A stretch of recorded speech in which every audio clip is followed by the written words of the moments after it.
I should have known the evening was going to be ugly when my father's invitation arrived in the mail like a court summons. It was cream-colored, thick, expensive paper, the kind people buy when they want you to notice the money before you read the words. Across the front, in raised gold lettering, it said, Byron and Meredith Vance, request the pleasure of your company. Pleasure. That was generous. Inside was the formal invitation to my parents' 35th anniversary dinner at their estate in Greenwich. My father, Byron Vance, had turned the evening into more than a family celebration. Around him, nothing was ever just dinner. It had to be a statement, a performance, a reminder that he had built Vance Logistics from a regional trucking company into something he liked to call a legacy. He used that word a lot, legacy, usually right before he ignored me. Tucked inside the envelope was a pale yellow sticky note in my mother's handwriting. Wear something that does not stand out. I held that note in my kitchen for a long moment, then laughed once. Not because it was funny. Because sometimes your family insults you with such good stationery that you have to respect the production value. My husband, Silas, was standing at the counter pouring coffee into a travel mug. He glanced over and said, That from your mother? Who else would send a dress code with a warning label? He took the note from my hand. Read it. And his face did not change much. Silas was 34. Calm in a way that made people underestimate him. He had brown hair he kept a little too casual for my father's taste. A quiet voice. And the kind of steady eyes that made you feel like he noticed everything you hoped he had missed. My family thought he was an independent contractor. That was the polite version. My father usually called him the handyman with invoices. Silas never corrected him. That should have worried them, I asked. Do you want to skip it? He folded the sticky note and placed it back inside the invitation. Do you? I looked around our apartment. Small. Clean. Paid for by actual work, and not by pretending other people owed us admiration. My server cabinet hummed softly in the corner of my office down the hall. My laptop was open on the table. Waiting for the final report, I had promised a client by Monday morning. I was a specialized cybersecurity analyst. My work involved financial systems, digital signatures, breach tracing, and finding out exactly where people lied when they thought the computer would keep their secrets. To my father, that meant I played with passwords. Skylar, my younger sister, posted sponsored skincare videos and called herself a brand strategist. My parents treated that like she had personally rebuilt the American economy. I want to go, I said finally. Not because I expect them to be decent. I just want one evening where I don't act like I'm afraid of walking into a room where I was born. Silas nodded. Then we go. That was one thing I loved about him. He never pushed me toward revenge. He never told me to forgive people who kept stepping on my neck and calling it family tradition. He simply stood beside me and let me decide where my dignity needed to stand. Saturday evening, we drove the 40 miles to Greenwich in my old but well-kept sedan. My father hated that car. He once told me it made the family look budget-conscious, which was his way of saying poor without catching a rash. The Vance estate sat behind black iron gates at the end of a curved driveway lined with trimmed hedges and little landscape lights. Every window glowed warm and golden. Valet attendants moved between imported cars like they were handling museum pieces. Through the glass front doors, I could see women in silk dresses, men in dark suits, and servers carrying trays of champagne. Silas parked near the side because the valet looked at our car and hesitated just long enough to answer a question nobody had asked. As we walked up the marble steps, I smoothed the front of my navy dress. It was simple, knee-length, and tailored. It did not shout. It did not beg either. My mother could relax. I was not going to outshine her chandelier. The front door opened before we rang the bell. A young event assistant smiled at us with professional warmth, checked a clipboard, then paused. Mrs. Thorne? I still used Vance professionally, but personally I had taken Silas's last name. My mother treated that like I had burned the flag in the driveway. Yes, I said. The assistant looked down again. Please wait here one moment. There it was. The tiny pause. The little social hiccup my family loved to create and pretend was an accident. A minute later, my mother appeared. Meredith Vance never entered a room. She arranged herself into it. Her silver blonde hair was twisted into a smooth knot. Pearls at her ears. Diamond bracelet flashing under the foyer lights. She kissed the air near my cheek. Then looked me over as if I were furniture that had arrived with a scratch. "Elara," she said. "You made it. Traffic was kind enough to disappoint you." Her mouth tightened. Silas coughed once, which I knew was him hiding a laugh. Mother's eyes moved to him. "Silas. Meredith," he said pleasantly. She did not like that he never called her mom. She also did not like that he never seemed nervous around her. My mother enjoyed nervous people. They made her feel tall. She lifted a gray lanyard from a small table beside the door and held it out to me. I stared at it. Printed across the front in plain black letters were the words, "Limited access." For half a second, I thought it was a mistake. Maybe something for vendors, staff, delivery people. Then I saw my name, Elara Vance Thorne. I looked at my mother. "What is this?" "Just for organization," she said quickly. "There are so many important guests tonight, and we need to keep the flow smooth." "The flow?" "Yes. The main dining hall is very full." Behind her, I could see the long table through the open double doors. White flowers, crystal glasses, candles, silver chargers. At least 40 guests. My father's board members, investors, a retired judge, Skylar's friends in dresses that looked uncomfortable enough to be expensive. There were empty chairs near the far end. My mother followed my gaze and stepped slightly to block it. "Those seats are already assigned." "To who?" She lowered her voice. "Elara, please don't make this difficult." That sentence should be printed on the Vance family crest. Silas stood beside me, still quiet. His hands were relaxed, but I noticed his right thumb brush the edge of a plain white envelope tucked inside his jacket pocket. He had brought it from home. I had assumed it was work paperwork. My mother turned and gestured down the side hallway. "You and Silas will be more comfortable over here." Comfortable. She led us past the dining room, past the guests, past the sound of clinking glass and soft laughter, toward the swinging doors of the kitchen. Beside them, under a framed print of a vineyard my parents had never visited, sat a small folding table covered with a white cloth that did not reach the floor. The legs were metal. One corner wobbled slightly. 2 place settings. 2 water glasses. No flowers. No candles. A cardboard table number leaned against a salt shaker. I looked at it, then at my mother. She smiled the way people smile when they hope you are too polite to name the insult. "The main table is reserved for people who move the needle tonight," she whispered. I heard every word. I think she wanted me to. "Move the needle," I repeated. "Yes. Skylar's fiancé is here, and his development contacts are very important to your father." "Of course." Skylar's fiancé, Trent Mallory, had made money turning old neighborhoods into luxury condos with names like The Preserve, even when nothing was preserved except the nerve of the man selling them. "And I don't move the needle," I said. Mother patted my arm. "You have your little tech work. Nobody is saying it isn't useful in its own way." In its own way? That phrase had carried more poison in my family than any curse word ever could.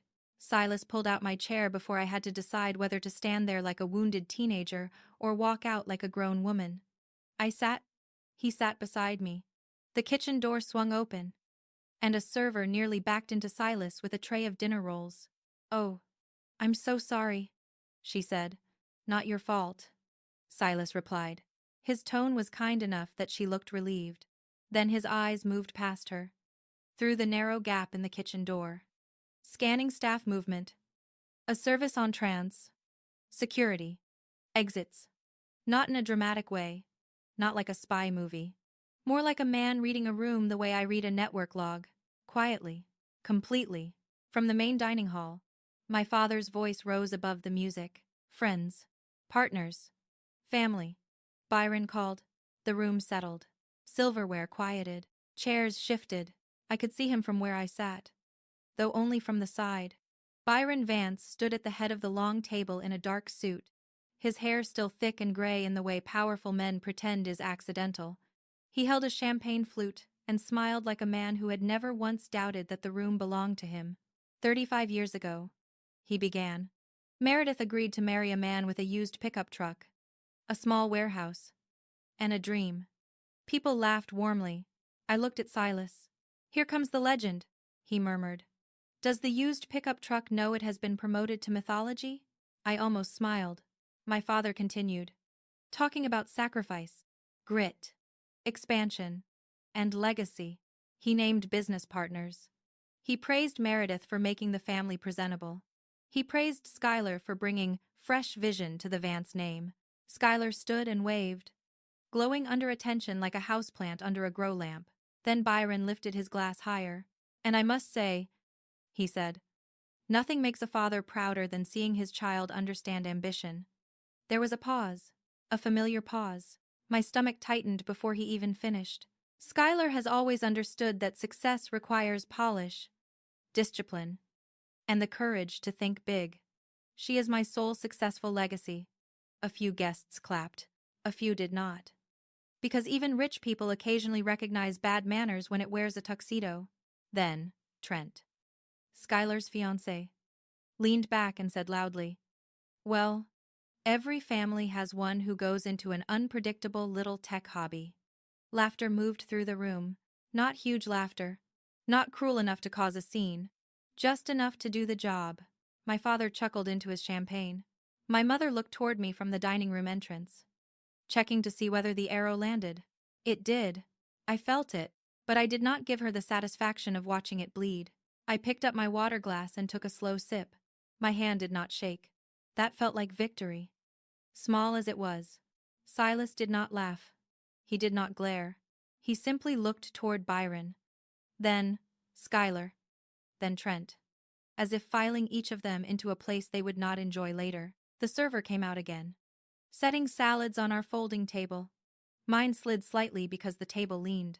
Silas reached out and steadied the plate. Careful, he said softly. Looks like the foundation is weak. I turned to him. His expression was calm, almost mild.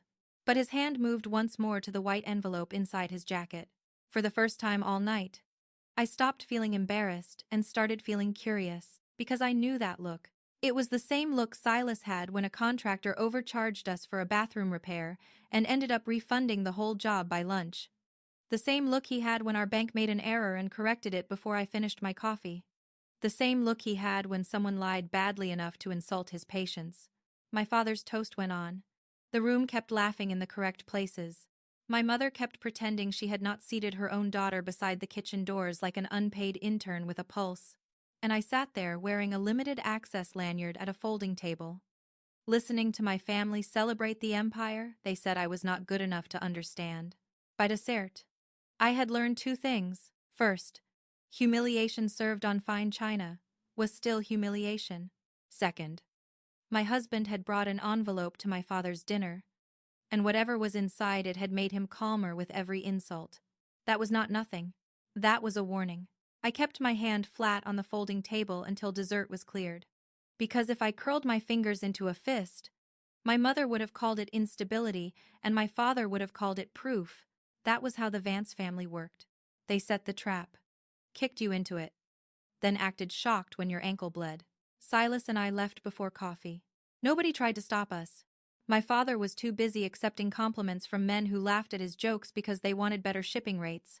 My mother gave me a tight little wave from beside the fireplace. The kind of wave people give when they are pleased. The help found the exit. Schuyler never looked up from showing Trent something on her phone. The gray limited access lanyard was still around my neck when we walked down the marble steps. Halfway to the car, I pulled it off and shoved it into my purse. Silas opened the passenger door for me. You do not have to say anything, I told him. I was not planning to man. That is worse. He looked across the roof of the car at me. You held yourself well. I was seated next to a kitchen door with a badge that made me look like I was allowed to refill water but not speak to investors. You still held yourself well. I got into the car before my face could do something embarrassing, like show feelings in public. The ride home was quiet, but not empty.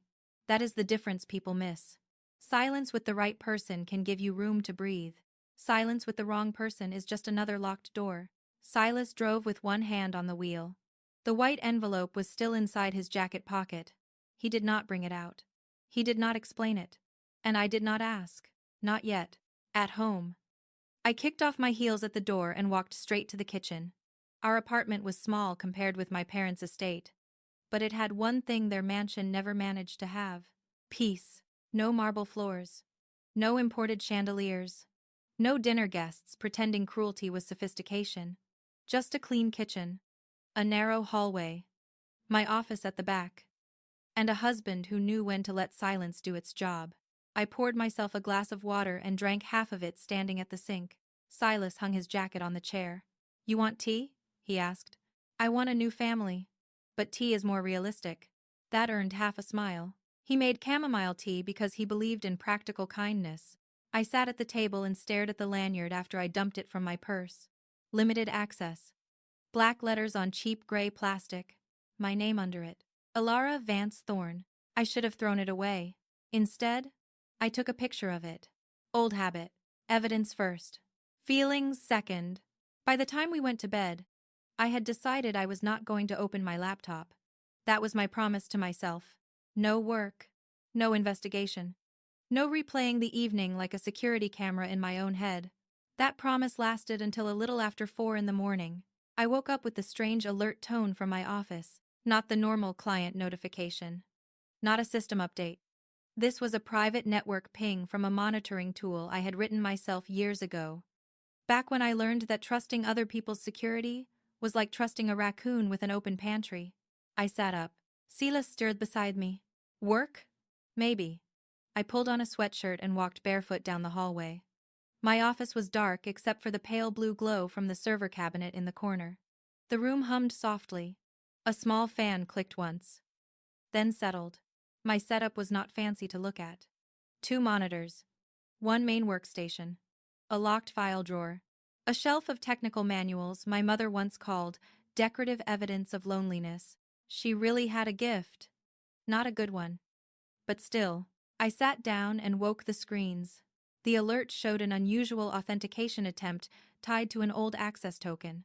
Vance Logistics. I stared at the label for a long second. Months earlier, my father had complained at a family lunch that the company Wi-Fi was embarrassingly slow. He said it while looking at me the way men like him look at women holding tools. Like the tool is probably confused. I offered to take a look. He laughed and said, "Finally, something fitting for your skill set." So I fixed it, not because he deserved help.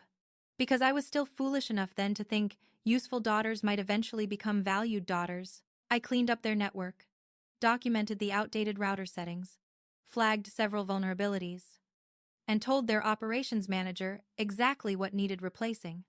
I also installed a basic monitoring endpoint with written permission from that same manager, because their system had been exposed badly enough to make my skin itch. My father never thanked me. He told people I reset the Wi-Fi.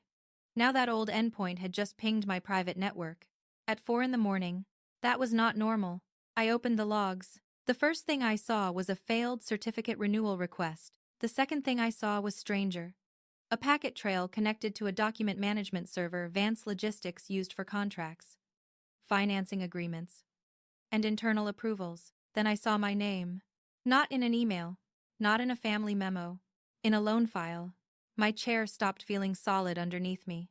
I leaned closer and expanded the access record. The file path showed a folder labeled Personal Guarantors. Inside, it was a scanned document package attached to a lender I recognized immediately. Not a respectable bank. Not the kind of lender stable companies used unless every normal door had already closed. A high-interest business loan. My father had built his public image on discipline, growth, and financial strength. This loan smelled like panic wearing a tie. I downloaded the metadata report into a secure sandbox, then opened the file. There it was, my full legal name, Elara Vance Thorne. My old home address, my date of birth, my social security number, and a digital signature at the bottom of the guarantor page that claimed to be mine. I stopped breathing for a moment. Not dramatically. Not like in movies where someone gasps and knocks over a lamp. I just became very still. Because stillness is what happens when your brain recognizes danger before the rest of your body catches up. I opened the next document. Another loan. Then another. Equipment financing. Emergency operating capital. A bridge loan secured against projected receivables. Each one carried terms that would make a loan shark blush and ask if everyone was okay at home. Each one listed me as a guarantor. Each one had my forged digital signature. I checked the timestamps. The first one had been created during the week my mother claimed she needed help with family paperwork after my grandmother's memorial service. The second was filed 2 days after I sent my parents money, because my father said the estate taxes had created temporary pressure. The third was signed while I had been out of state for a cybersecurity conference in Denver. Sitting in a hotel meeting room, listening to a lecture on identity theft, that last detail was so insulting I almost admired the timing. Almost. I pulled the signature certificate chain. It was sloppy. Not obvious to a normal person, but sloppy to anyone who did what I did for a living. The signature had been routed through an internal admin account at Vance Logistics, then attached using a saved scan of my signature from an old family trust form. My grandmother's trust form. My hands went cold. Grandma Helen had been the one person in that family who treated me like a human being and not a disappointing stock option. She had left behind paperwork after she died. I remembered signing documents in my parents' home office while my mother hovered and told me not to ask technical questions during a sensitive time. Sensitive time. That was one way to describe stealing a dead woman's paperwork to frame your daughter for debt. I created a full forensic copy. Hash values, access logs, source paths, user history. I backed it up to an encrypted drive, then to a cloud vault under a client-grade retention system. My father liked to say I had a tech hobby. Well, my little hobby was about to have excellent documentation. Behind me, the office door opened. Silas stood there in sweatpants and a dark t-shirt, holding 2 mugs of coffee. He did not ask if I was okay. That was one of the reasons I loved him. He knew okay was not the right question when someone was staring at financial fraud at dawn. He set 1 mug beside me and looked at the screen. His eyes moved across the document. My name. The lender. The forged signature. The guarantor clause. His face changed by almost nothing. But I saw it. The calm went colder. I said, "They used my social security number. I see that. They forged my signature. I see that too. They made me responsible for their debt." Silas leaned one hand on the back of my chair. Not for long. I turned to look at him. There was no surprise in his voice. That was when the small pieces from the dinner came back to me. The way he watched the staff. The way he scanned the room. The white envelope. The way he looked at Byron like a man watching a door slowly close. "You knew something," I said. "I suspected." "For how long?" "A while." I should have been angry.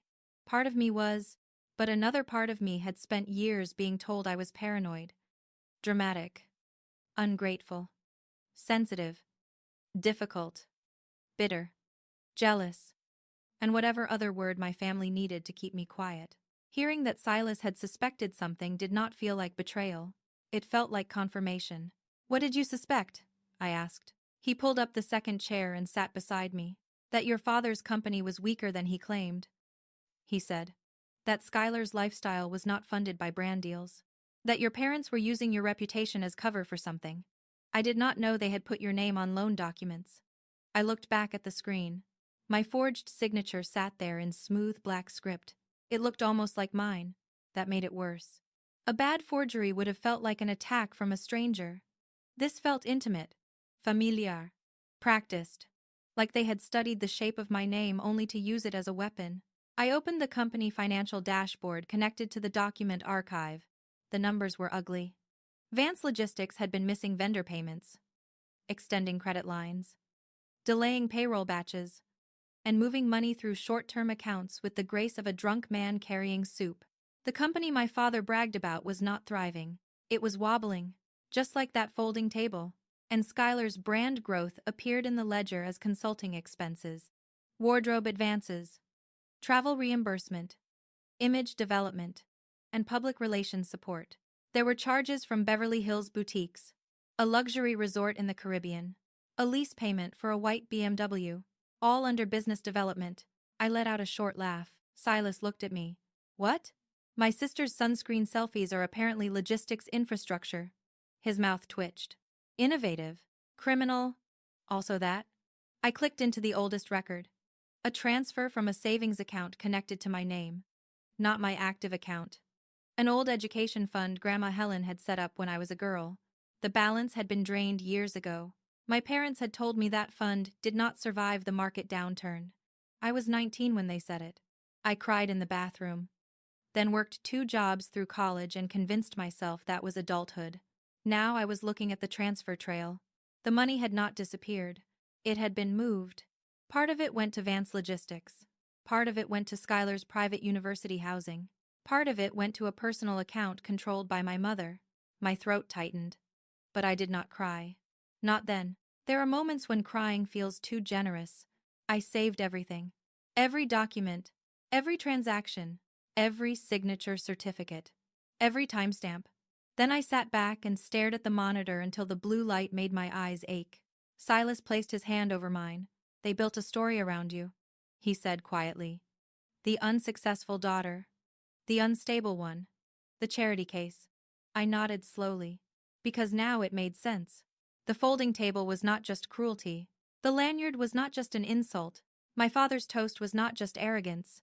They needed people to believe I was small, struggling, unreliable, beneath the family's serious business, because if the truth ever came out, they wanted the room already trained not to believe me.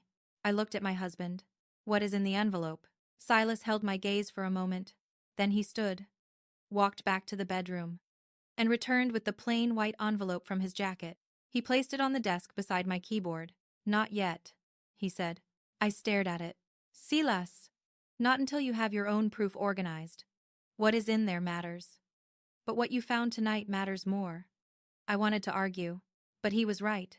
That annoyed me, which was rude of him at such an emotional hour. I turned back to the screen and created a folder. Vance Fraud Evidence. Then I paused, deleted the title, and renamed it Limited Access, because my family had made one mistake. They thought limited access meant I could not enter the room. They forgot I knew how to enter the server. I left the folder named Limited Access open on my screen, because closing it felt too much like looking away. By 7 in the morning, my coffee had gone cold. Silas had made toast I forgot to eat, and the sun had started pushing through the blinds, like the world had the nerve to keep moving. I had built 3 backups of the evidence, printed the first batch of documents, and written a clean timeline from the first stolen transfer to the latest forged loan. That was the part my father never understood about people like me. I did not need to be loud. I needed to be accurate. Accuracy is very annoying to liars. Around 8:30, my phone buzzed on the desk. My mother's name appeared on the screen, which was already a bad sign. Meredith Vance did not text before 10 unless she wanted damage control, attention, or both. I picked it up. It was not a text. It was an email. Subject line: checking in on Elara. My stomach sank before I opened it. The message was from my mother, addressed to me, and copied to 20 relatives: aunts, uncles, cousins, family friends who had known me since I had braces and bad bangs. Even one former neighbor from our old street in Stamford. Because apparently humiliation needs distribution. The email read, "Dear family, after last night, Byron and I feel it is important to gently ask everyone to keep Elara in your thoughts. She has been going through a difficult season and continues to struggle with finding her place. We are trying to support her while also maintaining healthy boundaries. Please do not overwhelm her with questions. Encouragement is welcome. But we ask that everyone be patient with her choices." Patient with my choices. I stared at those words until they stopped looking like English. There it was.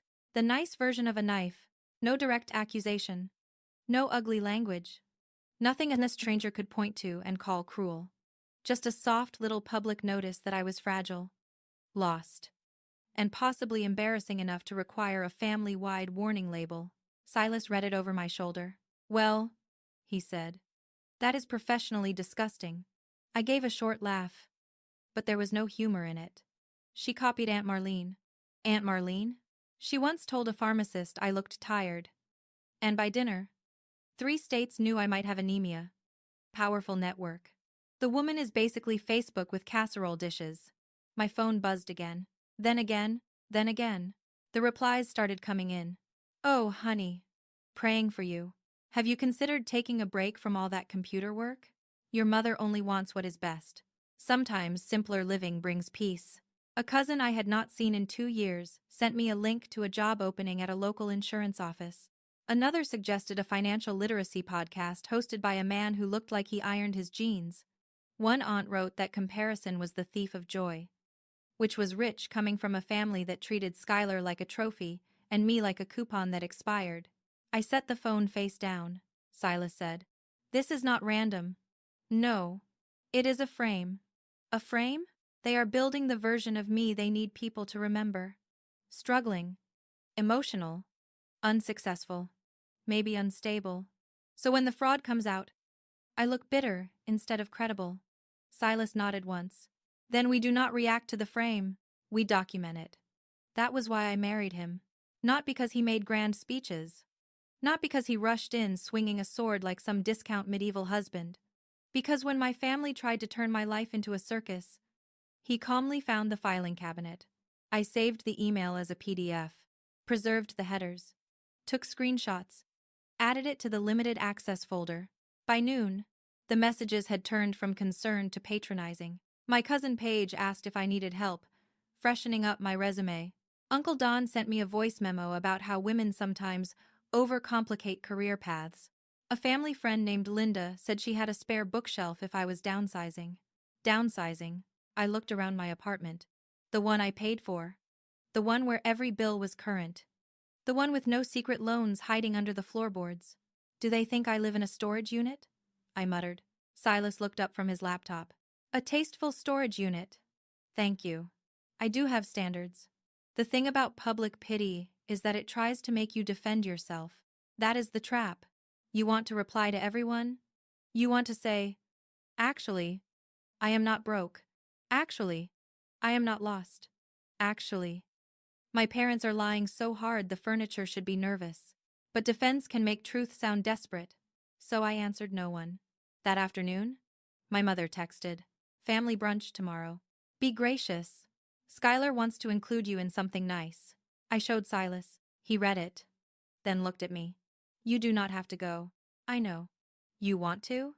"No." "Are you going?" "Yes." He leaned back in his chair. Because they think I am walking in blind." Silas's expression shifted slightly. Approval. Maybe. Concern, too, I added. And because Skylar wanting to include me in something nice usually means she sharpened the something. Sunday brunch was at my parents' estate. Of course. The same house. The same gate. The same driveway lined with hedges trimmed within an inch of their lives. This time, no valet. Just family cars and one white BMW parked in the curve near the front like it had been placed there for worship. Skylar's car. I looked at the lease decal in the windshield as we passed it. Business development. My foot. Inside. The dining room had been reset for brunch, with linen napkins. Fruit platters. Quiche. Smoked salmon. And enough fresh flowers to make allergies feel like a personal weakness. My father sat at the head of the table reading something on his tablet. My mother was arranging pastries like the fate of democracy depended on croissants. Skylar entered 10 minutes late. She always entered late. It was part of her brand. If nobody had to wait for you, were you even important? She wore cream-colored slacks, a soft pink blouse, and the smile of a woman who had never paid full consequences for anything. "Elara," she sang, hugging me with one arm. "You look rested." That meant plain, "Thank you." I said, "You look sponsored." Her smile flickered. Silas coughed into his napkin. My father lowered his tablet. "Let us have a pleasant meal." That was Vance code for, "Let us insult Elara in an organized way." We sat. I placed my purse on the floor near my chair, with my phone inside already recording. In Connecticut, recording laws can get complicated, and I knew better than to be careless. So I had checked the situation before we arrived and made sure I only used what could be legally preserved for documentation depending on consent and setting. I was not interested in dramatic shortcuts. Shortcuts are how innocent people lose, but I did want my own record of what was said around me. At minimum, notes. At best, admissible evidence after my attorney reviewed it. Mother started with a sigh. "Elara, I hope you received my email in the spirit intended." The spirit seemed very crowded. Considering the number of people copied. Skylar laughed lightly. Mom was worried. We all are. I looked at her. About what exactly? She tilted her head. Your general situation. My general situation has dental insurance and a retirement account. Father set down his fork. Sarcasm is not a life plan. No. But it is cheaper than therapy. Silas took a sip of coffee. I could feel him trying not to enjoy himself too much. Skylar reached under the chair beside her and lifted a garment bag. Anyway, I brought you something. That was never good. She laid it across the empty chair between us and unzipped it with a little flourish. Inside was a designer dress, pale blue. Expensive, also very clearly used. I thought you could wear this to the Vance Foundation Gala next month, she said. It is better than what you are used to. And God knows you cannot afford designer. There it was. Not a slap. A smile with teeth. My mother did not correct her. My father did not look up. Trent, who had joined us late and smelled like cologne with a credit limit, smirked into his mimosa.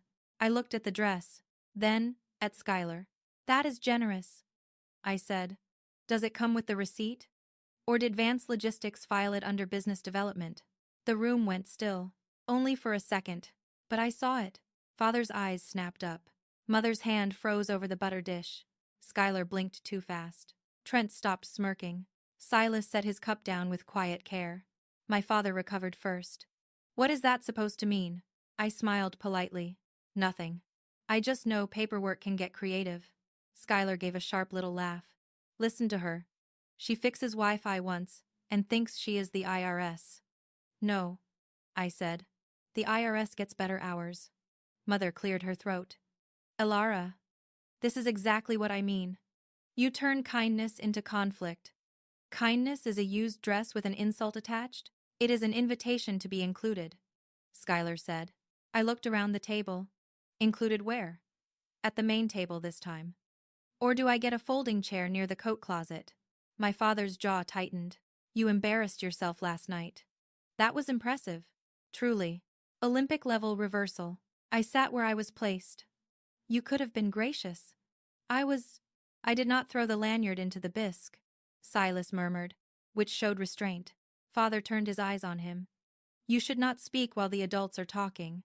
The room chilled. Silas looked at Byron with the same calm expression he had worn at the anniversary dinner. Byron, he said. I was only wondering how the debt acquisition is going. My father's face changed. Not much. Not enough for Skylar or Trent to understand. But I understood. I had spent the morning staring at his financial skeletons. And there was the sound of one rattling. What did you say? Byron asked. The debt acquisition, Silas repeated. Recent activity around Vance Logistics. I assumed you would be aware. My mother's eyes moved quickly from Byron to Silas. Skylar frowned. What debt? Father stood. That is enough. Silas did not move. I agree. The silence that followed was the first honest thing that had happened in that house all morning. My father looked at me with a kind of anger I had not seen before. Not the usual disappointment. Not the practiced irritation. This was fear wearing a suit. Elara, he said slowly. Whatever you think you know. Be careful. I folded my napkin and placed it beside my plate. That sentence was meant to scare me. Instead, it clarified the room. They knew. Maybe not what I had found. Maybe not how much. But they knew enough to be afraid of the wrong question. I stood. Silas stood with me. Skylar grabbed the dress from the chair. Fine. Wear something cheap then. I looked at her. Skylar, I have worn cheap before. It is not fatale. You should try consequences sometime. They match everything. Silas opened the dining room door for me. Because even in a family ambush, he had manners. We walked out together. Behind us. My father said nothing. That was new. In the car, I pulled out my phone and checked the recording file. The notes. The timestamp. The photos I had taken of Skylar's BMW lease decal. And the text about the brunch. Silas started the engine. I looked back at the estate through the windshield. For years, that house had made me feel small. That morning, it looked different. Not powerful. Not untouchable. Just expensive. And expensive things can still be repossessed. The engine was still running when I realized my hands were not shaking anymore. That should have scared me. Anger usually makes people tremble. Fear makes people fumble. But what I felt sitting in that car outside my parents' estate was neither one. It was something cleaner, colder, a decision settling into place. Silas pulled away from the curb without a word. We drove past the white BMW, past the iron gates, past the hedges trimmed so perfectly they looked like they had been threatened by a lawyer. I watched the estate disappear in the side mirror and felt something loosen in my chest. Not forgiveness. Please. I was not that evolved before lunch. It was more like the final thread of denial snapping. For years, I had tried to make my family's treatment of me complicated. Maybe Dad was hard on me because he wanted me to succeed. Maybe Mom criticized me because she worried. Maybe Skylar acted spoiled because our parents trained her that way. Maybe I was too sensitive. Maybe I expected too much. That morning, the maybe finally died. Byron had not been harsh. Meredith had not been concerned. Skylar had not been clueless. They had built a system. I was the basement. Skylar was the showroom. And now the basement had found the blueprints. When we got home, I walked straight to my office and opened the limited access folder. Silas followed with 2 coffees. Because apparently our marriage vows included caffeine during felony discovery. He set mine down and pulled the white envelope from inside his jacket. This time, he did not put it away. I looked at it on the desk between us. Now? I asked. Now, he said. Inside were copies of several documents, neatly clipped in order. At the top was a report from a private research firm. Not dramatic. No red stamps. No screaming headline. Just clean pages. Dates. Entities. IN. Loans. Filings. And connections. My father would have hated it. It was facts without flattery. I scanned the first page and saw Vance Logistics listed under several credit events I had not yet found in the server files. Supplier disputes. Delayed tax payments. A failed refinancing attempt. A quiet negotiation with a private lender. Then I saw the name of the lender. My eyes lifted to Silas. You were tracking them. I was tracking exposure around you, he said. That is a very careful sentence. It is the accurate one. I looked back down. The second page showed a chain of debt attached to the estate. My parents' estate. The one my father treated like a monument to his own genius. Only it was not fully his. A large portion of the property had been tied to my grandmother Helen's trust. My grandmother had owned the land before my parents built the big house on it. She bought it back when that part of Greenwich was not quite as polished, and people still considered 3 bathrooms a luxury instead of a medical necessity. When she died, the trust was supposed to protect the property from being sold or leveraged without proper approval from the beneficiaries. I was one of them. Skylar was another. My mother had told me the trust was symbolic. There was a word my family loved. Is symbolic. It usually meant they had taken the useful part and left me the sentimental crumbs. I read the next line twice, then a third time. Byron pledged trust-linked property as collateral? Silas nodded. Without beneficiary consent? That is what it appears to show. I sat back slowly. That cannot be legal. It is not supposed to be. That was Silas. Never rushing ahead of the documents. Never calling something criminal before the evidence earned the word. I respected that. I also wanted to throw a stapler through a wall. But maturity is mostly choosing better targets. I opened my archived bank records and started pulling every transfer I had sent my parents over the years. The first was from 5 years earlier. My father had called me late on a Thursday and said the mortgage had a temporary issue because of estate restructuring. He made it sound boring and urgent at the same time. Which was his special talent. I sent $800. Then another $1,200, 3 months later. Then $3,000 after my mother said the property taxes had come in higher than expected. Then smaller payments here and there. $500, $750, $1,000, $2,000. When my father claimed a lien problem could hurt the family name, I had been so proud of myself each time. Not because I had extra money. I did not. I was building my career. Paying rent. Paying student loans.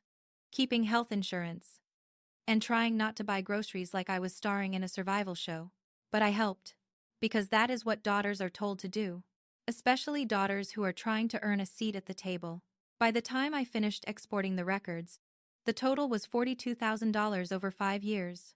$42,000. I stared at that number. Then remembered my own rule and wrote it out in my notes as 42,000. If this was going into a report, even the numbers were going to behave. Silas leaned over the spreadsheet. You sent them all this? They said it was for the mortgage, taxes, family obligations, estate costs. He clicked into one of the matching dates from the debt report. Look at the outgoing account activity from Vance Logistics around the same period. I matched the transfer, 2 days after I sent my parents $3,000. Vance Logistics paid an invoice for Skylar's brand consultant. A week after I sent $2,000. A payment went to the BMW leasing company. Another transfer lined up with a luxury hotel charge in Miami. I laughed once. It came out ugly. I helped them keep the house. And they used me to keep Skylar in leather seats. Silas said nothing. Which was wise. Sometimes comfort needs to know when not to audition. I took screenshots, exported statements, labeled files, built a timeline. My work brain took over because my heart was not qualified to handle that much betrayal without supervision. By Monday morning, I called someone I trusted more than most relatives. Her name was Denise Caldwell. She was a forensic accountant I had worked with during a corporate breach case 2 years before. Denise was in her late 50s, sharp as a tack, and had the energy of a woman who could make a tax fraud suspect confess by asking if he wanted coffee. She agreed to meet me at a diner off I-95. The kind of place with vinyl booths, decent eggs, and waitresses who called everyone honey without surrendering authority. Silas came with me but sat quietly while I explained. Denise listened, reading through the first packet of documents with reading glasses perched low on her nose. She did not gasp. Professionals rarely do. They get still. About halfway through, she looked up and said, Elara, I am going to ask you a direct question. Please, did you sign any of these loan guarantees? No. Did you authorize anyone at Vance Logistics to use your digital signature? No. Did you provide your social security number to any lender connected to these filings? No. She nodded and made a note. Then she turned to the trust documents. Her expression changed. Not shock. Recognition. This is worse, she said. I was not sure whether to laugh or order pie. How much worse? Your father appears to have used trust-linked property to create borrowing power. Whether the lender knew the approval was defective is a separate question. But if the beneficiary consent was forged or bypassed, that opens several doors.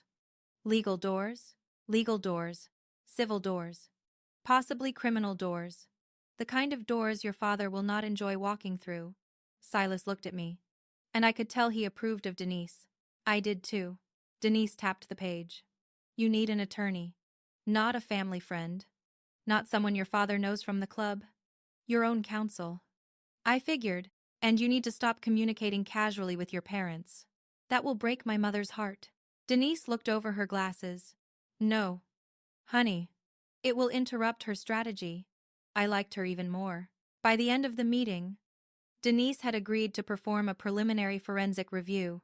She gave me a list of records to collect, bank statements, text message, emails, loan notices, trust documents, any old signatures, tax forms, and proof of where I had been on the dates certain documents were signed. That last part mattered. I had flight records, conference badges, hotel receipts, calendar entries, client emails. The boring little details that liars forget exist because they never respect boring people until boring people bring exhibits. Over the next week, my life became very quiet on the outside and very busy underneath. I went to work. I answered client emails. I paid bills. I bought groceries. I ignored messages from relatives asking whether I had calmed down. At night, Silas and I sat at the dining table with folders, laptops, receipts, and coffee strong enough to qualify as a workplace hazard. He helped organize everything but never took control. That mattered to me. This was my family. My name, my stolen credit, my grandmother's trust.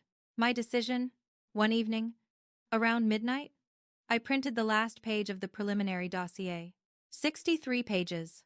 No drama, no insults, No emotional speeches. Just dates. Documents. Transaction records. Metadata. Forged signatures. Trust discrepancies. And a clean summary that made my father's empire look less like a legacy and more like a badly dressed crime scene.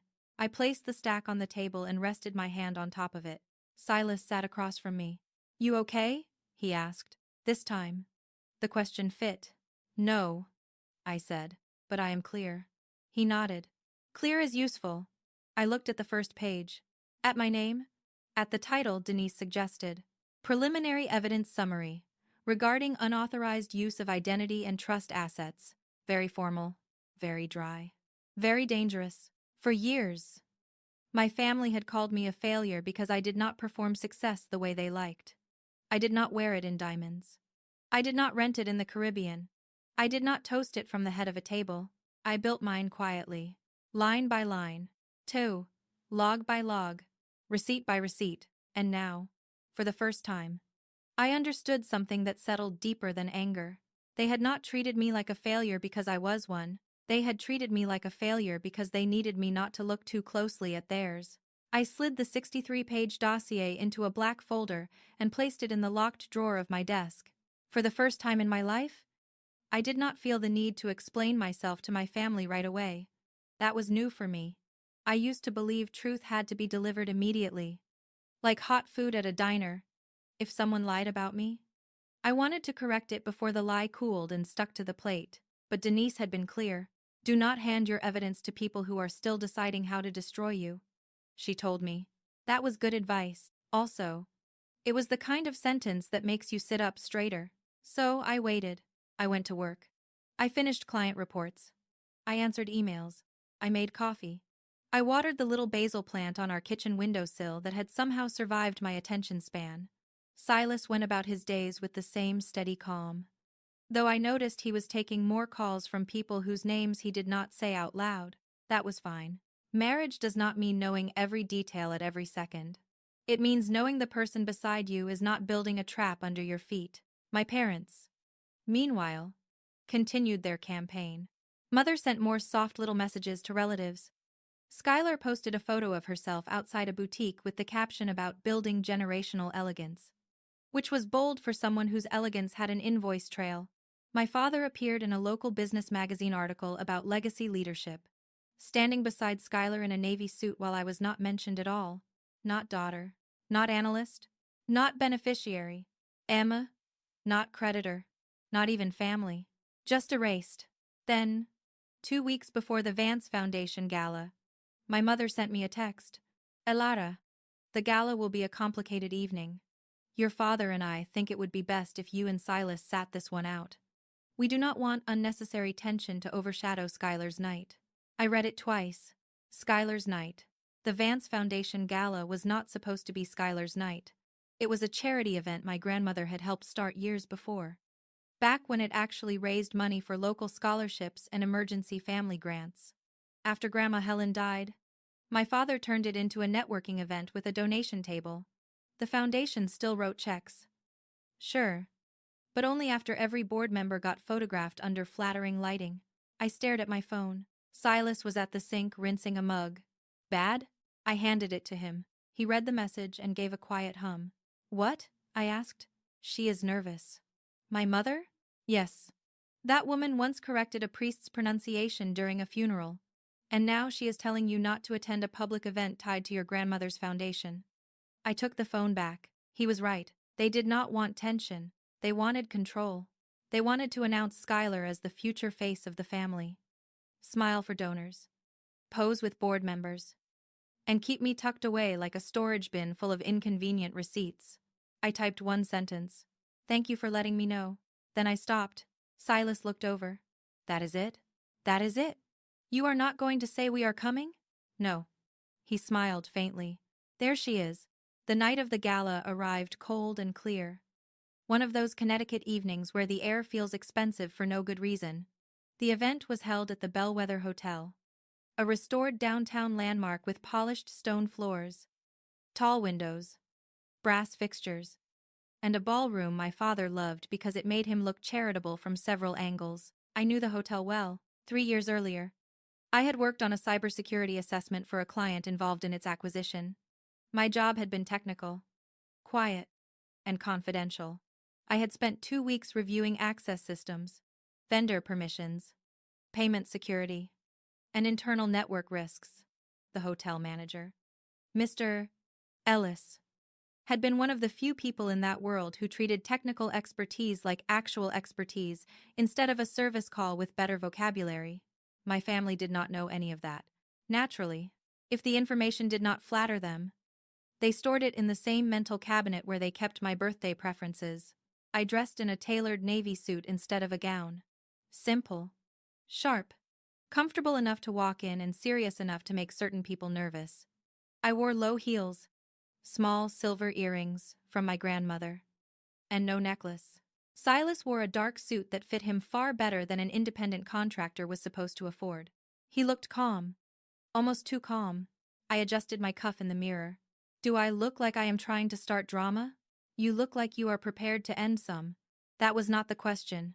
It was the better answer. I rolled my eyes. But I smiled.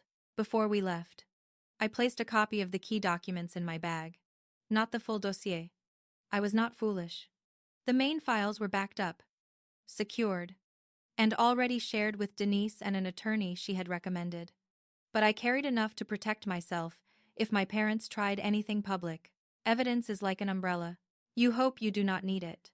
But only a fool walks into a storm without one. When we reached the hotel, the valet opened my door without hesitation. That was already an improvement over my father's driveway. The bellwether's entrance glowed with warm light.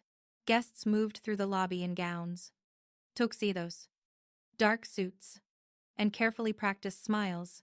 A photographer stood near the step and repeat banner with the Vance Foundation logo. At the registration table, a woman in a black dress asked for our names. Elara Thorne, I said, and Silas Thorne. She checked the tablet. Her smile faltered. There it was again. The pause. I am sorry, she said. I do not see you on the guest list. Please check under Vance. She tapped again. No. Ma'am, I am sorry. From across the lobby, my mother appeared so fast I knew she had been watching for us. Elara, she said, her voice bright enough to cut glass. What a surprise. Is it? Silas stood beside me, hands relaxed. Mother glanced at him. Then back to me. I told you this was not the right evening. You told me you preferred I stay home. That is different. Her smile tightened. Do not do this here. Do what? Attend my grandmother's foundation gala? A flicker of annoyance crossed her face. Your grandmother would want peace. People love recruiting the dead when the living have evidence. Before I could answer, a security staff member approached. My mother turned to him with relief. There has been a misunderstanding, she said. My daughter and her husband should be directed through the side entrance. They are not seated with the main guests. The security guard looked uncomfortable. I looked at the front doors to the ballroom, where guests were entering under chandeliers. Then I looked toward the side hallway marked staff and service access. A few people nearby had started watching. Of course they had. Public humiliation was one of my mother's favorite hobbies. She never did it loudly. Loud would be rude. She did it with policy, the guard said quietly. Ma'am, if you will follow me. Silas turned slightly toward me. Your choice. That mattered. Not his choice. Mine. For a second. Old Elara wanted to leave. Old Elara wanted to preserve dignity by refusing to play the game. But old Elara had also let them write the rules for too long. So I smiled at the guard. Lead the way. My mother looked almost disappointed that I did not argue. We followed the guard past the front entrance, down the side hallway, and through a door into the service corridor. The lighting changed immediately. No chandeliers, no flowers, no photographer, just beige walls, stacked chairs, rolling carts, the smell of coffee, and staff moving fast with trays. I heard the ballroom through the walls. Laughter, music, microphone checks. The soft roar of people pretending wealth was a personality. The guard glanced back. I am sorry about this. You are doing your job, I said. He looked relieved. Silas touched my elbow lightly. You okay? I looked around the service corridor. Strangely, yes, because the view from the side entrance told me more than the ballroom ever could. Staff doors, security cameras, catering routes, loading dock access, private elevator, registration overflow table. A hotel is like a network. The public sees the polished interface. The truth moves through the back end. And I understood back ends very well. As we turned the corner, a man in a charcoal suit stopped near the kitchen entrance. Elara? I looked up. Mr. Ellis, the hotel manager, stood there holding a clipboard. His eyebrows rose in surprise, then concern. Mrs. Thorne, he said warmly. I did not realize you were attending tonight.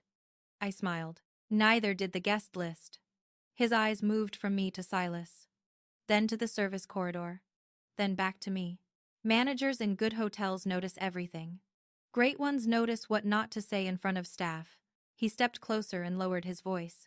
Were you directed this way? Yes. His jaw tightened. Just slightly. I see, he said. That was all, but it carried weight. He turned to the guard. Thank you. I will escort Mrs. Thorne and Mr. Thorne from here. The guard nodded and disappeared back down the corridor. Mr. Ellis looked at me. Would you prefer the main entrance?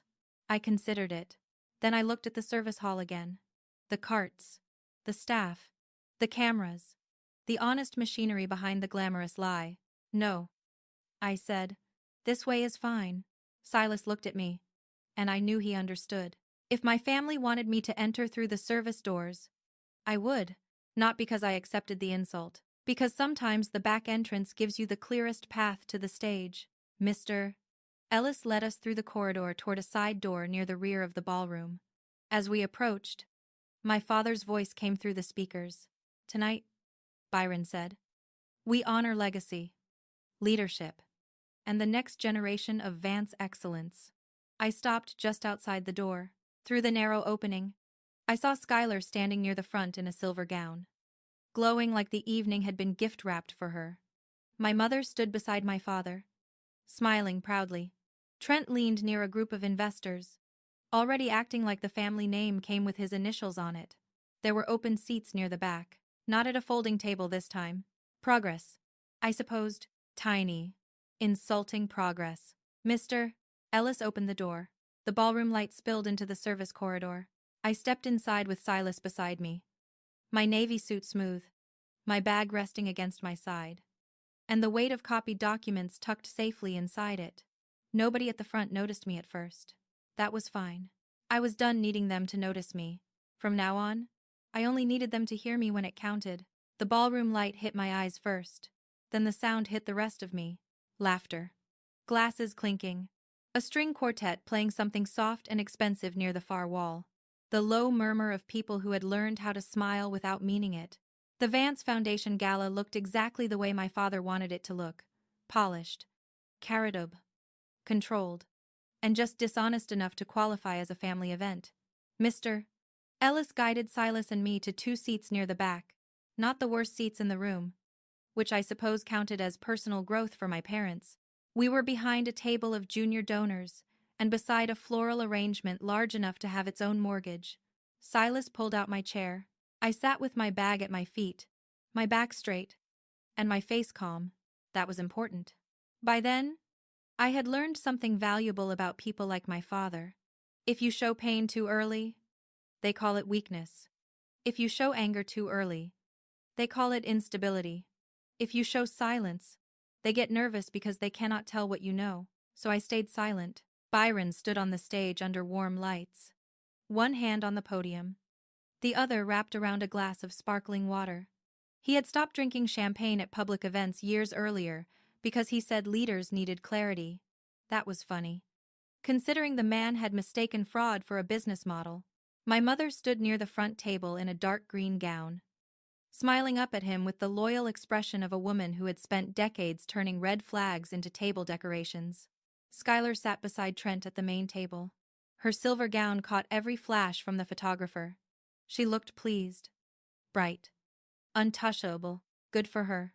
Untouchable people are always shocked when paper touches them. My father continued his speech. When Meredith and I built this foundation, we did it with one simple belief. he said. A family's success should become a community's blessing. I nearly choked on air. Silas leaned closer. Breathe. I whispered, against medical advice. He did not smile, but his eyes warmed for half a second. Byron talked about scholarships, emergency grants, youth, opportunity, the importance of discipline, the importance of character. Every word sounded good by itself. That was the danger with men like him. They knew the language of virtue. They just used it as wallpaper overwrought. Then he turned toward Schuyler. And tonight? I am proud to announce that the next generation of this foundation will be guided by someone who understands vision, influence, and modern leadership. Schuyler placed one hand over her chest. Already preparing for applause. My daughter Schuyler, Byron said, has shown what it means to carry the Vance name forward. The room clapped. I clapped too, softly, not for Schuyler, for the confidence. It takes real nerve to spend stolen money. Call it leadership. And accept applause without pulling a muscle. Schuyler stood and waved. Trent kissed her cheek. My mother dabbed one eye with a tissue she had probably selected for its camera performance. Then Byron looked toward the back of the room. Toward me. I felt the shift before he spoke. People at nearby tables turned slightly, following his gaze. There is another lesson in family, he said, his voice gentler now. Not every child takes the road you hoped for. There it was. Silas went still beside me. My father's smile was sad enough to fool strangers. Some choose independence before they are ready. Some mistake technical skill for wisdom. Some struggle to understand that ambition must be paired with discipline. A few people shifted in their seats. The room did not laugh yet. My father had not given them permission. He raised one hand lightly. But family means we do not abandon those who lose their way. We keep the door open. We offer help. Even when pride makes that help difficult to accept. My face stayed calm. Inside, something hard and sharp settled behind my ribs. He was not just insulting me, he was creating a public record. This was the charity case campaign. Upgraded from email to stage lighting. Byron looked directly at me. Elara. Stand for a moment. My body did not move. The room waited. My mother turned in her chair with that warning smile I had known since childhood. The one that said, "Do not embarrass us by refusing to let us embarrass you." Silas's hand rested lightly beside mine on the table, not holding me down, not pushing me up. My choice. So I stood, slowly. The back of the ballroom turned toward me, then the middle, then the front. There is a special kind of quiet that falls when rich people smell discomfort. They pretend not to enjoy it. But they lean in anyway. Byron smiled from the stage. There she is. As if I were a shy student at a school assembly. My older daughter has always followed a different path, he said. Not always an easy one. Not always a practical one. Translation. Look at the failure we still tolerate. Her work in technology has been, well, unpredictable, he continued. A few people chuckled.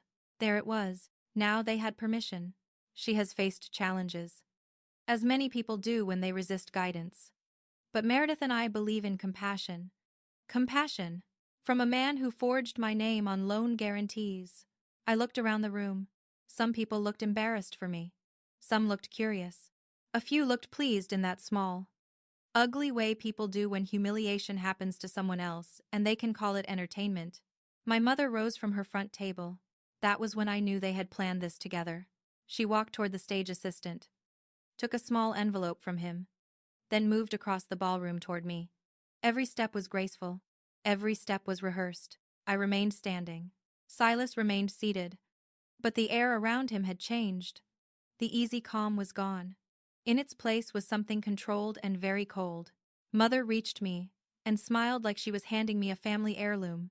Elara, she said, loud enough for nearby tables and the microphone to catch. Your father and I wanted to give you something practical. Something appropriate for your current situation. She held out the envelope. I looked at it. Open it. Dear, she said. Dear. That word had never worked harder for less pay. I took the envelope and opened it. Inside was a grocery store gift card. $20. For a moment, nobody spoke. Then someone near the front gave a soft laugh. Probably thinking it was part of a joke. Another person joined. Not loud. Just enough to ripple. Skylar covered her mouth. But I saw her shoulders move. My father smiled from the stage with fake tenderness. My mother placed a hand over her heart. We know things have been tight for you. Things had been tight for me because I had sent them money they used to fund Skylar's leased BMW and tropical photo shoots. But sure. Let us all gather under chandeliers and discuss coupons. I looked down at the card. Then I looked at my mother. Thank you, I said. Her eyes narrowed slightly. That was not the reaction she wanted. I held the card up. This is thoughtful. The room was quiet again. I continued. I assume it was not purchased with my social security number. The words landed cleanly. My mother's face drained. Only a little, but enough. At the front table, Skylar stopped smiling. Byron's hand tightened around the podium. Silas stood. He did not rush. He did not slam his chair back. He simply rose, buttoned his jacket, and looked toward the stage.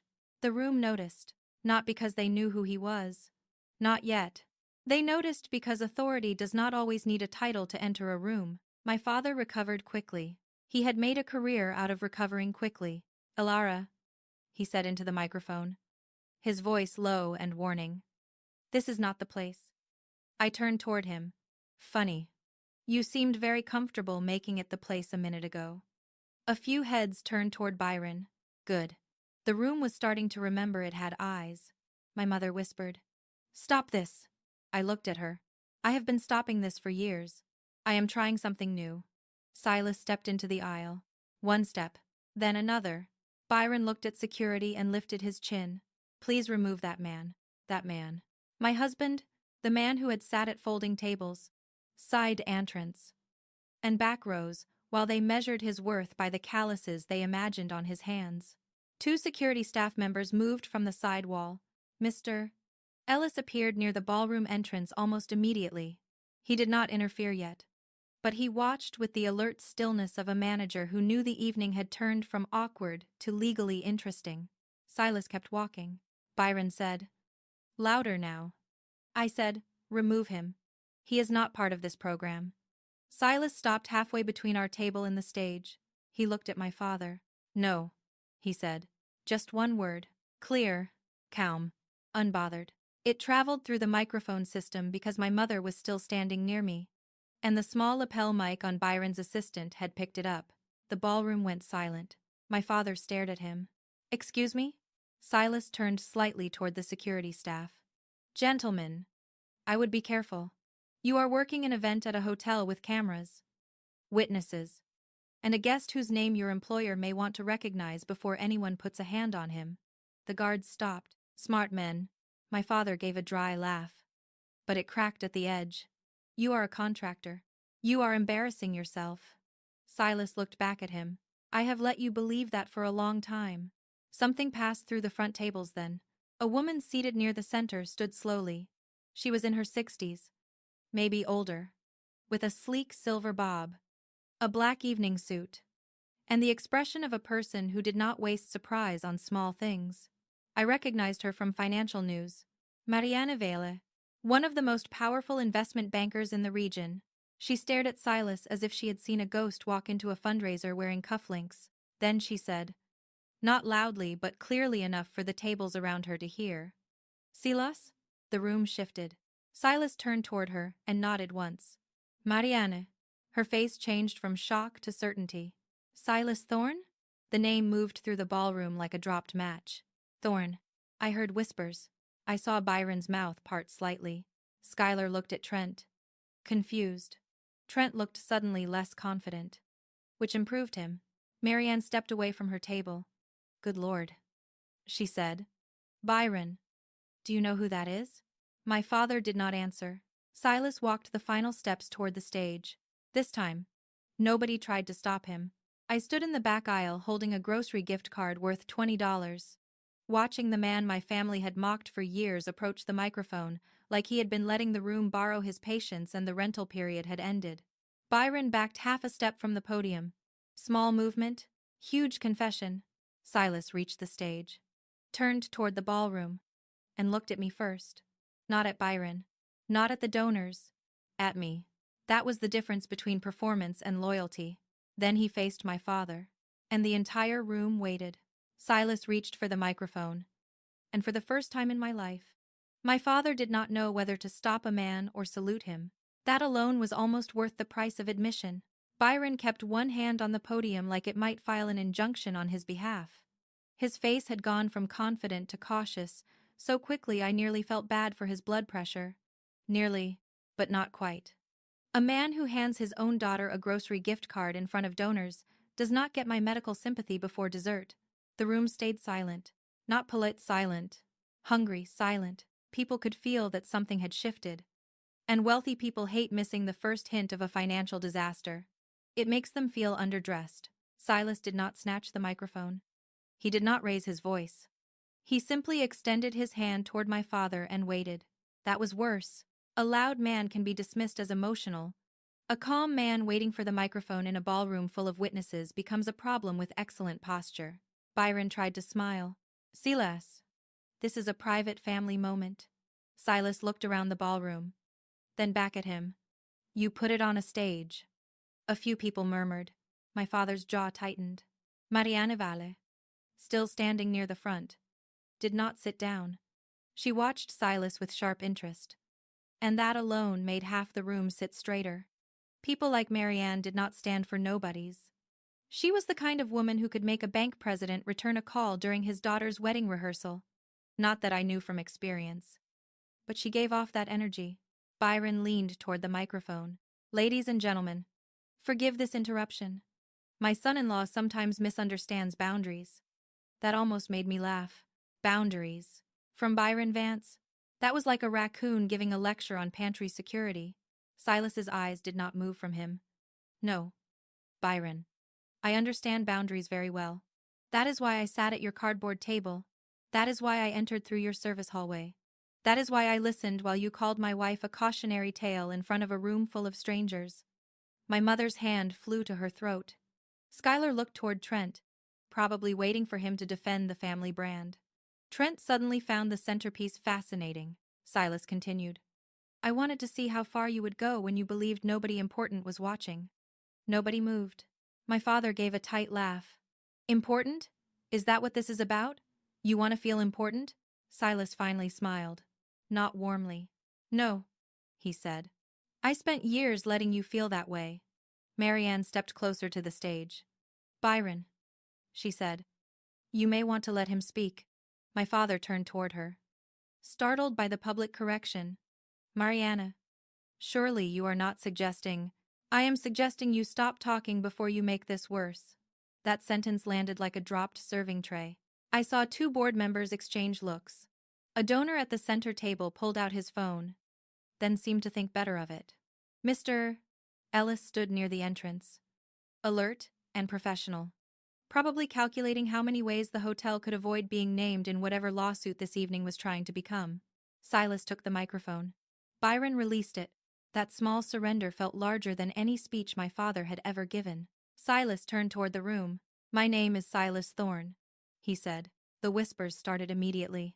Thorne Global, private equity, debt restructuring, acquisitions. I heard fragments ripple through the room like someone had opened several drawers at once. At the back, I stood very still. Of course I knew my husband's name. I knew his character. I knew his patience.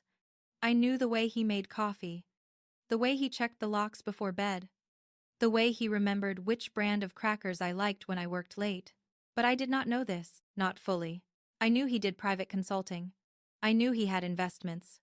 I knew he worked with complex business structures because sometimes his calls sounded like people were apologizing to him with spreadsheets. But he had never walked around our apartment announcing his net worth like a man with a podcast and unresolved childhood needs. Silas did not need admiration to function. That was why my family never understood him. He continued. For those who do not know me, I founded Thorne Global. The room changed again. This time, it was not a murmur. It was a collective recalculation. People looked at Silas, then at Byron, then at me. I could almost hear the math being done. The contractor, the folding table, the service entrance, the grocery card. Oh. My father's face had gone pale under the stage lights. That was impressive. Considering he usually wore confidence like a second skin, Skylar whispered. What? Trent whispered something back. But whatever it was did not help her. Silas glanced toward Marianne. Miss Vale knows me because her firm advised on one of our early funds. Marianne nodded once. That is correct. My father swallowed. Silas looked back at him. Byron has been trying for months to secure a bailout, partnership, or debt restructuring agreement through companies connected to my firm. Another ripple moved through the room. I felt my own breath catch. Months. That meant while my father was seating Silas by kitchen doors and calling him a contractor. He had been begging unseen financial channels for help from the very man he mocked at family dinners. Silas let the room absorb that before he spoke again. I did not involve myself because my wife asked for peace. And because, unlike some people, I do not use family access as a business weapon. That line hit my father directly. Good. It had his name on it. Byron stepped forward. This is inappropriate. You hid your identity from us. Silas turned his head slowly. No. You never asked who I was. You only decided what I was worth. The room went quiet again. That one reached places money could not protect. My father opened his mouth, but nothing useful came out. Silas continued, calm as ever. For 4 years, I watched you treat Elara like she was an embarrassment. I watched you diminish her work because you could not understand it. I watched you praise debt as success when it wore Skylar's name, then mock discipline when it wore Elara's. Skylar stood abruptly. Do not bring me into this. Silas looked at her. Skylar, you have been in this since the first payment marked as business development cleared for your car lease. Her face froze. That was a beautiful thing about truth. It did not need volume. It just needed good aim. My mother moved toward the stage, whispering, Byron, stop him. But Byron did not move. He had finally discovered a situation where command was not available. Silas looked toward me again. Elara, he said, his voice softer. I am sorry you had to hear some of this here. I held his gaze. It was a strange feeling, standing in a ballroom full of people who had just learned my husband was powerful. While I realized that power had never been the reason I trusted him, I trusted him because he waited for me, because even now, with the room bending toward his name, he did not make himself the center of the story. He gave me the choice. I stepped into the aisle. The grocery gift card was still in my hand. I had forgotten I was holding it. Funny little thing. Humiliation. Sometimes it leaves evidence, too. I walked toward the stage. Not fast. Not dramatic. My heels clicked against the ballroom floor. People moved their chairs to make space. A woman I did not know lowered her eyes as I passed. Embarrassed on behalf of people she had probably admired an hour ago. When I reached the front, Silas held the microphone slightly away from himself. Do you want it? He asked quietly. Not take it. Not now expose them. Just a question. My choice. Always my choice. I took it. For one brief second, my hand touched his. Steady. That helped more than any applause could have. I faced the room. My father stood to my left. Stiff and pale. My mother was near the steps, eyes wide with a panic she had not earned the right to hide. Skylar clutched Trent's arm. Though Trent seemed to be deciding whether that arm needed a future, I looked down at the $20 grocery gift card. Then I held it up. My parents gave me this tonight, I said. They said it was appropriate for my situation. No one laughed now. Since we are discussing my situation, I think we should be accurate. The word accurate felt good in my mouth. Like coming home. My situation is not that I failed. My situation is that I trusted the wrong people for too long. Byron stepped toward me. Elara, enough. I turned to him. You had the microphone for 20 minutes. Let us call this family balance. A few people made small sounds that were almost laughs. But not quite. The room was too tense for humor. But old habits die hard. Mine apparently had excellent survival instincts. Silas stood beside me. Not in front of me. That mattered. I looked at the projection screen behind the podium, the one my father had used for foundation photos and scholarship slides. The laptop connection was still active. Before arriving, I had prepared a secure presentation file. I had not known whether I would use it. I hoped I would not. Hope is nice. Evidence is better. I turned to Mr. Ellis, who stood near the side wall. Mr. Ellis, I said. Would you please ask your audio-visual technician to connect my laptop to the screen? My mother gasped. Absolutely not. Mr. Ellis looked at me, then at Silas, then at Byron. Byron said nothing. That silence was permission enough. Mr. Ellis nodded. Of course, Mrs. Thorne. I opened my bag and removed my laptop. Schuyler whispered. No. No. No. I heard her. So did several people near the front. Silas leaned toward me and said quietly, Only what you are ready to show. I nodded, because this was not revenge for entertainment. This was correction. This was a public lie being met by public truth. The technician connected the laptop. The large screen flickered. My desktop appeared. Clean and empty, except for one folder. Limited access. The room saw the name. I clicked it open. My father took one step toward me. Silas did not move. But Byron stopped anyway. I opened the first slide. Unauthorized use of identity and financial records. At the top was my full name. Below it were dates, loan numbers, digital signature records, and a simple sentence that made the room go so quiet I could hear the projector fan. I did not authorize these documents. I looked at my father. He looked at the screen, and for the first time in my life, Byron Vance had no speech prepared. The projector fan kept humming, while my father stared at the first slide like he was hoping technology might suddenly become a loyal family member and shut itself off. No such luck. Technology had been called my little hobby for years. That night, my little hobby had excellent lighting and a ballroom full of witnesses. I stood beside the screen with the microphone in one hand and my laptop on the podium. Silas remained a few feet away, close enough to support me, far enough to make it clear I was not being handled. That mattered more than anyone in that room knew. My father finally found his voice. This is a misunderstanding, he said. Of course, when poor people do it, it is fraud. When men in tailored suits do it, it is a misunderstanding. I clicked to the next slide. This is a loan guarantee filed with Northbridge Commercial Lending, I said. It lists me as the primary guarantor for an emergency operating loan issued to Vance Logistics. The document appeared on the screen. My name, my old address, my social security number partially redacted for the room. Because unlike my father, I understood privacy. At the bottom was the signature line, Elara Vance, Thorne. A murmur moved through the ballroom. I looked at the audience, not at my father. I did not sign this document, my mother whispered. Elara, please. I clicked again. The next slide showed the digital signature certificate chain, simplified into a clean timeline. I had prepared it for normal people, not cybersecurity experts. Dates, user account, internal server path, upload time, signature, image, source.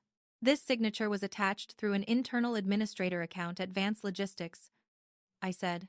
The signature image was taken from an old trust form connected to my grandmother's estate. I heard someone near the front say, "Oh my God." My father stepped forward. "You have no right to show private company information." I turned to him. "Dad, you put my private identity inside company debt.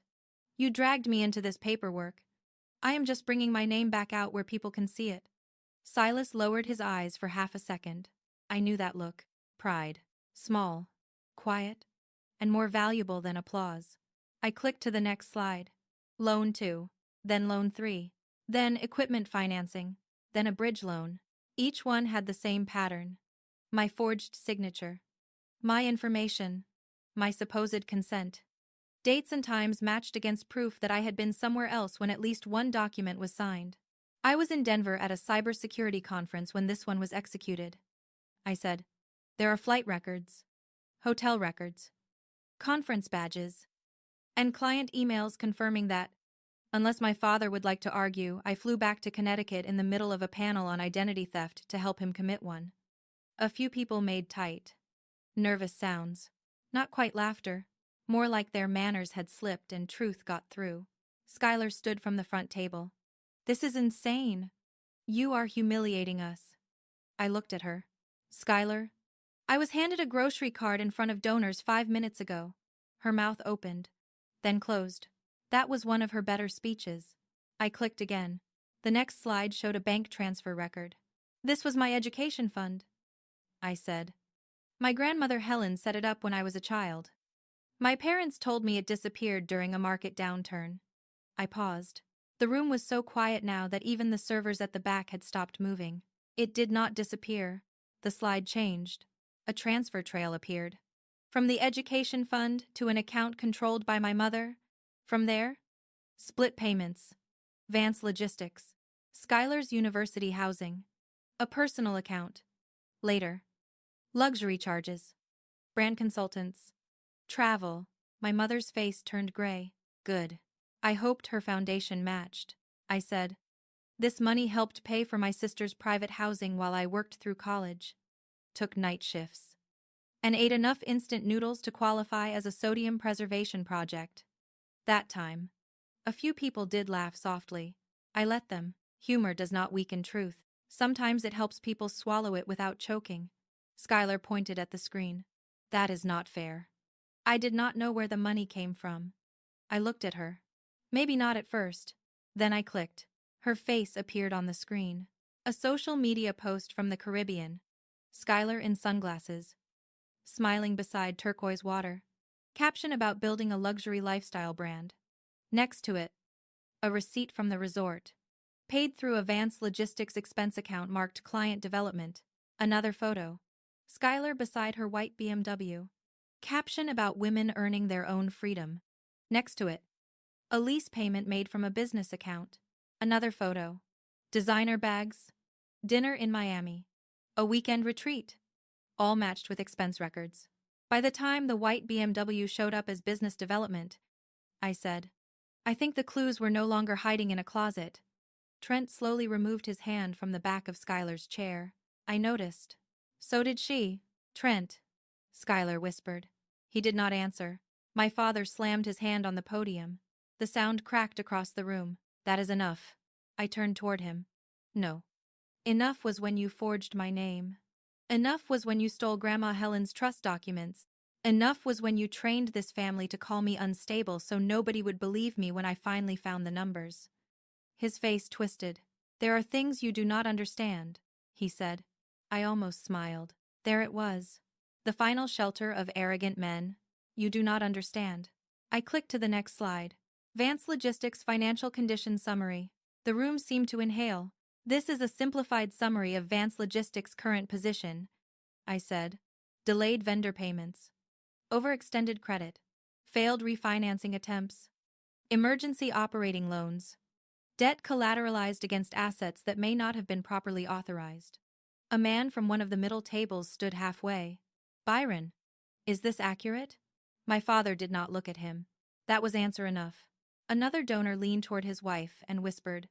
A board member began typing on his phone. Someone near the front gathered her purse from the floor and set it in her lap like she wanted to be ready to leave without appearing dramatic. My mother looked at Silas. This is your doing, she said, her voice shaking. You poisoned her against us. Silas looked at her calmly. No, Meredith. You left evidence. Elara found it. That was the difference between him and my family. They thought love meant control. Silas knew love meant confidence in another person's strength. I clicked to the final slide. Notice of debt acquisition. Byron made a sound then. Not a word. A sound. His eyes moved from the screen to Silas. Silas stepped forward and took a second microphone from the stand near the stage. He did not take mine. He did not need to. For clarity, he said. Thorne Global did not approve Byron Vance's request for a bailout. The ballroom froze. Silas continued. We did, however, acquire a portion of the defaulted debt connected to Vance Logistics and the mortgage instruments tied to the estate. My mother gripped the edge of a chair. Schuyler said. What does that mean? Nobody answered her at first. Honestly, that may have been the first consequence she had ever met without a handler. Silas looked at Byron. It means the people you dismissed as useless now understand your position better than anyone else in this room. My father's face had gone fully pale. Silas? He said. And for the first time, his voice was not commanding. It was bargaining. I had never heard my father say my husband's name like that, like a door he needed opened. Silas did not soften. For months, he said. You sat across from Elara and mocked her work while your company's survival depended on systems, contracts, and debt structures. You assumed she was too small to understand. You made two mistakes. He glanced at me. 1. You underestimated your daughter. Then he looked back at Byron. 2. You came looking for rescue from the husband you treated like furniture.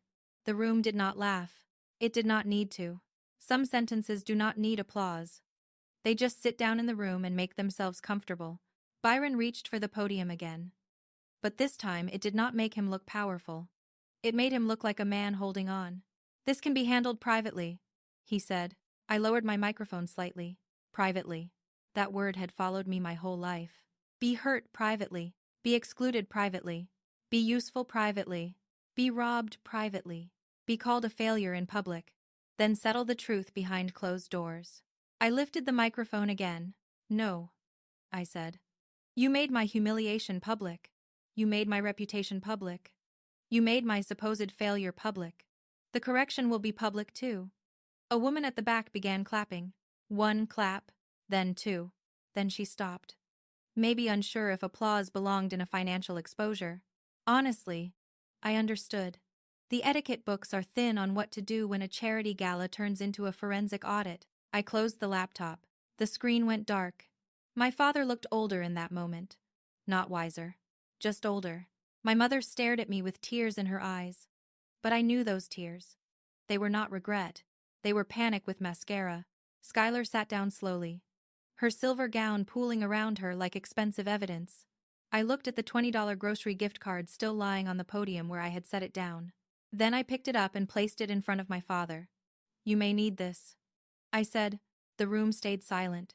I turned and walked off the stage with Silas beside me. For once, nobody told me which door to use. The first thing I heard after leaving the stage was not applause. It was chairs moving. That small, scraping sound told me more than any speech could have. People were shifting away from my father.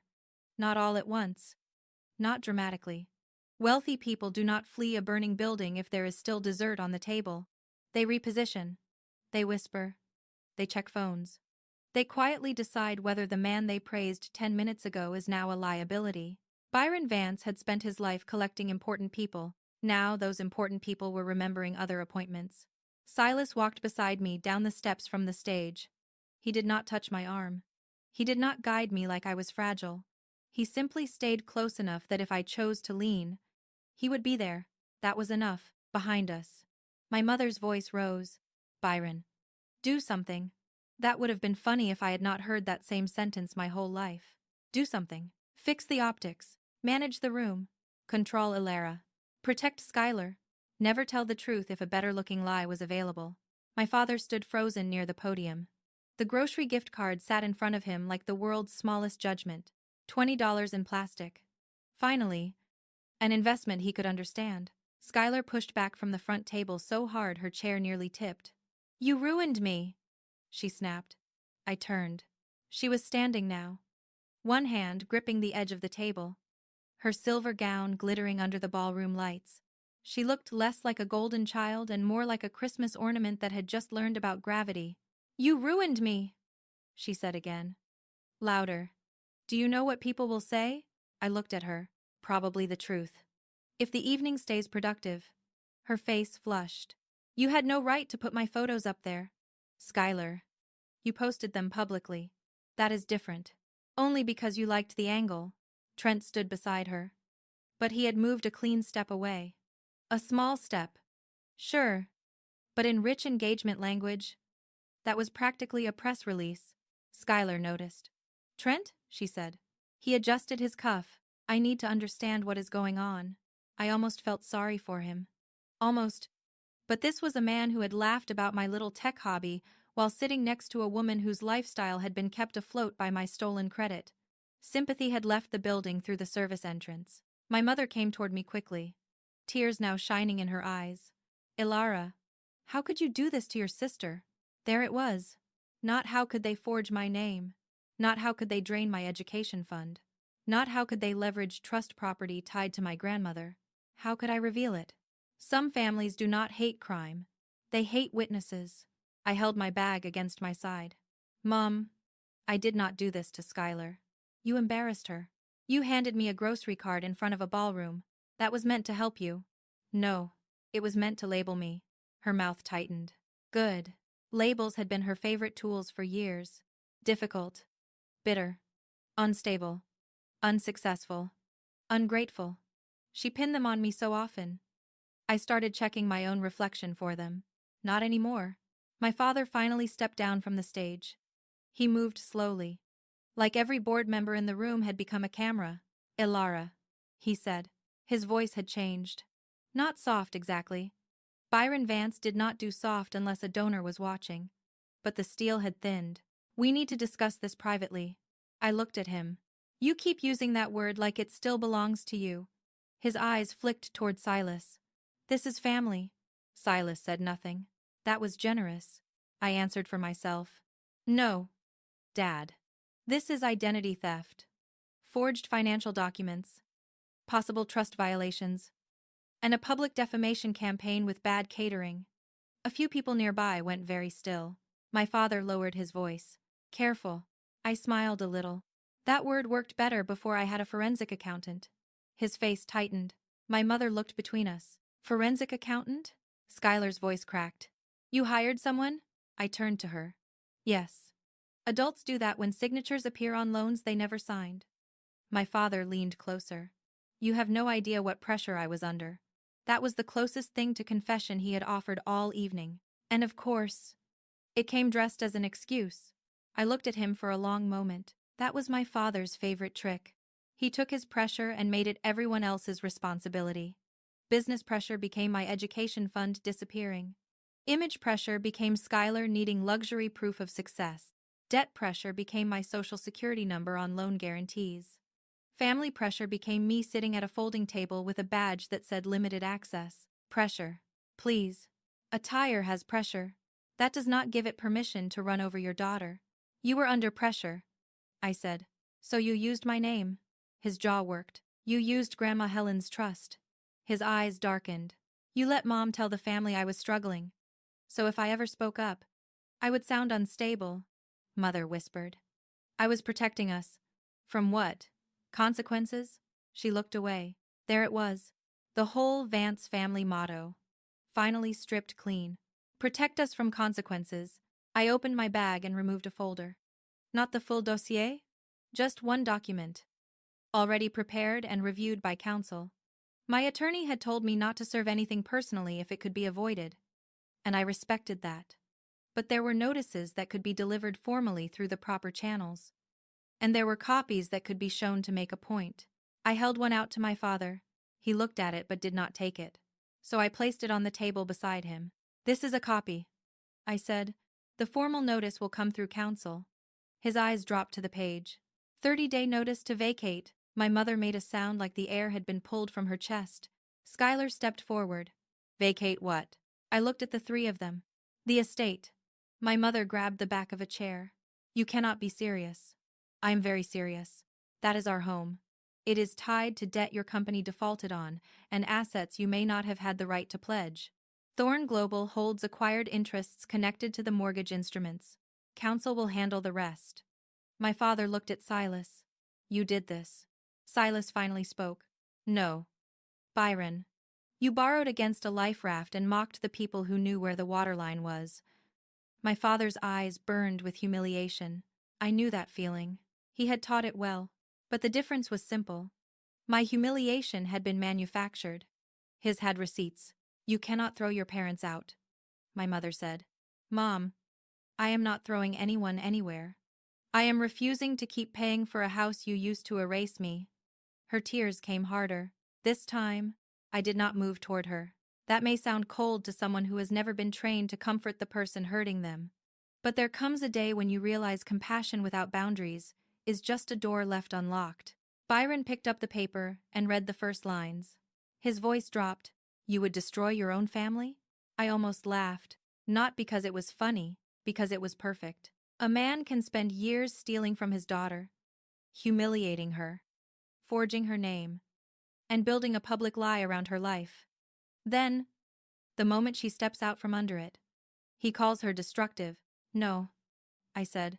I am returning ownership of your choices. The people nearest us heard it.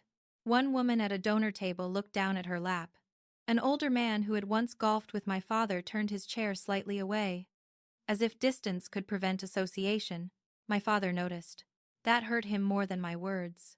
He had never feared losing me. He had counted on that. He feared losing the room. Across the ballroom, board members were gathering in tight clusters. Phones were out now. Not recording. From what I could tell, messaging. Calling attorneys. Distancing themselves with the grace of people who had practiced it. Someone near the side exit said, "The Vance scam." Under his breath, I heard it. So did Byron. His shoulders stiffened. The name would stick. I could feel it. Public reputations are strange things. They take decades to build and one accurate nickname to crack. Skylar began crying. But even that seemed directed at an audience. "My life is over," she said. I looked at her. "No? It is beginning. That is the part you are upset about." She stared at me. "You may have to work," I said. "You may have to tell the truth. You may have to learn the difference between being admired and being useful. It will be uncomfortable, but not fatal." Trent took another step back. Honestly, he was getting his cardio in. My mother sank into a chair. "Elara, please. We can fix this." I nodded. "I agree." Her eyes lifted with sudden hope. "With lawyers," I said. The hope died quickly. My father folded the notice with stiff fingers. "I gave you everything." That sentence hit somewhere old. For a second, I saw myself younger, sitting at the kitchen island while he praised Skylar's report card and corrected my posture, standing in the driveway while he inspected my used car like it had insulted the neighborhood, sitting at that folding table beside the kitchen door, wearing a lanyard that told strangers exactly how little access my family thought I deserved. Then I came back to myself. "No," I said. "Grandma gave me love. Silas gave me respect. I gave myself a life. You gave me a role. And tonight I resigned." Silas looked at me then, not surprised, not proud in a showy way, just deeply certain. The ballroom had gone quiet around us again. But this quiet was different from the stage. This was not shock. It was recognition. People understood the fight had ended, even if my family had not admitted it yet. Byron's power had always depended on noise, speeches, toasts, announcements, public praise, private threats. Mine did not. Mine was in documents, backups, witnesses, clean timelines, and the steady voice I had finally stopped using to beg for love. "Mr. Ellis approached gently. "Mrs. Thorne, would you like a private room?"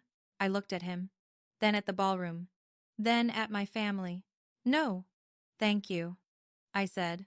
"I think we are done here." Silas placed his hand at the small of my back, barely touching, just enough to say he was with me. We walked toward the main doors, not the service entrance, not the side hallway, the main doors. This time, no one redirected us. As we crossed the lobby, I heard my father behind me call my name once. "Elara." I stopped, but I did not turn around right away. For years, that voice had pulled me back, to explain, to apologize, to shrink, to prove I was not what he said I was. I waited. He said nothing else. That was the victory I had not expected. Not the debt, not the estate, not the public exposure, the silence. For once, Byron Vance had run out of words before I ran out of truth. I did not turn around when my father called my name, not right away. That may sound small, but to me it felt like lifting 100-pound weight off my chest. For years, Byron Vance only had to say my name in that sharp, disappointed tone, and I would stop whatever I was doing. I would explain, defend, apologize, shrink, fix the mood, make the room easier for everybody except myself. This time, I stood in the lobby of the Bellwether Hotel, one hand around my bag strap. Sila's beside me, and I waited. Nothing came. No apology, no confession, no father suddenly realizing he had wounded his own daughter for years. Just silence. So I walked out through the main entrance. The night air felt cold against my face. The valet stand was quiet. A few guests had already slipped out, pretending they had early mornings. which was rich considering half of them used to brag about sleeping until noon after charity events.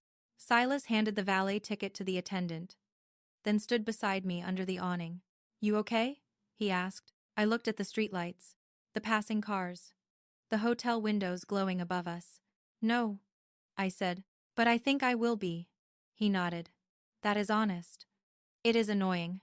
Usually, the valet brought our car around. Before I got in, I looked back once through the glass doors. I could see movement in the lobby. People clustering, phones out. My mother seated on a velvet bench with her hands pressed together, Skylar pacing in her silver gown. My father standing alone near a column, staring at the folder in his hand. For the first time, the house of Vance did not look powerful. It looked busy trying not to collapse in public. We drove home without music. I expected to feel satisfaction, maybe even joy. That is what people imagine when the truth finally comes out. They think justice feels like fireworks. It did not. It felt like paperwork, heavy, necessary, and not especially glamorous. The next morning, the calls started. First came Denise, my forensic accountant. "I heard the gala was eventful," she said. "That depends on how you define eventful, honey." I woke up to 3 messages from people asking if I knew anything about the Vance situation. "That is eventful." I sat at my kitchen table with coffee and a legal pad. "What happens now?" "Now we keep everything clean. No emotional emails. No phone arguments. No private meetings without counsel. You let the documents work." That became the rule. Let the documents work. My attorney filed the proper notices. The lenders were contacted. The trust issue moved into formal review. The forged signatures were reported through the right channels. Vance Logistics Board requested an emergency meeting. Then another. Then one with fewer people willing to sit near my father. By the end of the first week, the local business article praising Byron's legacy leadership had disappeared from the magazine's homepage. By the second week, 2 board members resigned. By the third, Vance Logistics entered receivership under the oversight of Thorn Global's restructuring team. People expected me to gloat. I did not. That company had employees. Dispatchers, drivers, warehouse workers, office staff, people with mortgages, kids, prescriptions, car payments, and ordinary Tuesday problems. They had not forged my name. They had not seated me beside a kitchen door. They had not handed me a grocery card under chandeliers. So when Silas asked if I would consider serving as lead auditor on the restructuring review, I almost said no, not because I was afraid, because I did not want anyone thinking I had fought my way into the room just to swing a hammer. Silas understood that before I explained it. "This is not about punishing employees," he said. "It is about finding what can be saved." I looked at the files on our table. What about my father? He will not be running it. That helped. A lot. I accepted the role after speaking with my attorney, Denise, and the restructuring team. Everything had to be clear. No conflict hidden under family emotion. No revenge disguised as professionalism. I had lived too long under people who mixed personal grudges with business decisions and called it leadership. I was not going to become what hurt me. Walking into Vance Logistics as lead auditor was one of the strangest moments of my life. The building was the same one my father once said was too complex for me to understand. The lobby still had his framed photo near the entrance, though someone had turned it slightly toward the wall. I noticed. I said nothing. Some acts of office furniture speak for themselves. A receptionist looked up when I entered. "Miss Thorne?" "Yes." She stood quickly. "Conference room B is ready." Not the break room. Not the folding table. Conference room B. Progress can be petty, and I am not above noticing. For the next several weeks, I worked with the team to trace expenses, separate legitimate operations from vanity spending, and protect the employees who had been kept in the dark. The company was not beyond saving, but it was beyond pretending. Byron had used charm where control should have been. He had used family money where operating discipline should have been. He had used my name where his own credit had failed. That was the part people kept asking me about. "How could your parents do that?" The honest answer was simple: because they thought they could. Most betrayal does not begin with hatred. It begins with permission. Tiny permissions. One insult you accept. One lie you let slide. One time you help without asking for proof. One family emergency that somehow only costs you. One public humiliation everyone calls a misunderstanding. Then one day you look up, and someone has built a whole lifestyle on your silence. My parents moved out of the estate 30 days after the formal process began. Not with dramatic police lights. Not with a screaming scene on the lawn. Just movers. Boxes. Attorneys. And my mother wearing sunglasses on a cloudy day. They moved into a modest 2-bedroom apartment about 15 miles away. My mother told relatives they were downsizing for peace.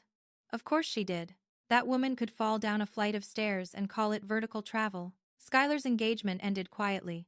Trent's family released a polite statement about different values, which was rich but not inaccurate. Her brand deals paused, then vanished.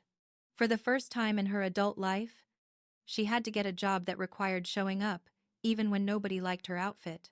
She took a retail position at a furniture store. I did not celebrate that. Work is not shameful. Honest work never was. What embarrassed Skylar was not the job. It was the fact that she had spent years mocking people who needed one. As for Byron, he tried once to reach me directly. One email. Subject line, family. I did not open it for 2 days. When I finally did, it was exactly what I expected. Careful language. No direct apology. Lots of pressure. References to legacy. Mistakes. Stress. Public embarrassment. And how no parent is perfect. That last line almost made me pour coffee on my laptop. No parent is perfect. True. But there is a long road between imperfect and forging your daughter's signature on predatory loans. I forwarded the email to my attorney and did not reply. A month later, my mother sent a handwritten letter. That one I opened at the kitchen table while Silas made dinner. It was 4 pages long. Beautiful handwriting. Expensive paper. Familiar perfume. She wrote that she had always wanted the best for me. That my father had been under terrible pressure. That Skylar never meant to hurt me. That families sometimes lose their way. That public exposure had been cruel. That she hoped one day I would remember the good times. There were good times. That was the hard part. There was Grandma Helen teaching me how to make biscuits in a kitchen dusted with flour. There was my mother brushing my hair before a school concert. There was my father carrying me to the car when I fell asleep at a 4th of July picnic. There was Skylar. Small and sticky-faced. Following me around the backyard, asking me to fix her kite. Pain is never clean when love was real in pieces. But pieces are not enough to build a safe house. I folded the letter and placed it in a file folder. Silas watched me from the stove. You keeping it? Yes. Why?